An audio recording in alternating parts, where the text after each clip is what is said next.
മക്കയിൽ ഇസ്ലാം വ്യാപിച്ചു തുടങ്ങുന്ന സമയത്ത് തന്നെ മദീനയിലേക്ക് ഇസ്ലാമിക സന്ദേശവുമായിട്ട് ചില സ്വഹാബത്തിന് പ്രവാചക സല്ലല്ലാഹു അലൈഹി വസല്ലം പറഞ്ഞു അയക്കുന്നു.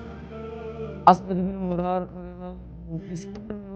ഒരു ഉദാഹരണത്തിന് അവര് മക്കയിലേക്ക് എത്തി ആ സന്ദേശവുമായി മദീനയിലേക്ക് തിരിച്ചു വരികയായിരുന്നു.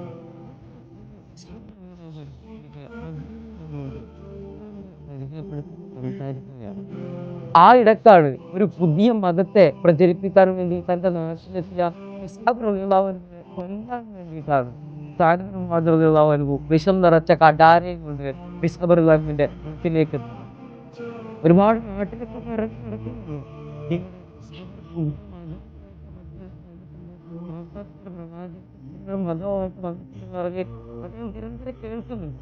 ഇവരൊരു അറിവ് നിർത്താൻ വേണ്ടിയിട്ടാണ് വിഷം നിറച്ച ഒരു കഠാരയും കൊണ്ട് സഅദ് ബിൻ മുആദ് തങ്ങൾ ഇസ്ഹാഖ് തങ്ങളുടെ വീട്ടിലേക്ക് എത്തുന്നത്. സഅദ് ബിൻ മുആദ് തങ്ങൾ അവരുടെ വീട്ടിലേക്ക് വരുമ്പോൾ ഇവിടെ കൂടിയിരുന്ന അനുയായികള് ഇസ്ഹാഖ് തങ്ങൾക്ക് പറഞ്ഞു കൊടുക്കുന്നു അത് മദീനയിലെ ഒരു ഗോത്രത്തിന്റെ നേതാവാണ്.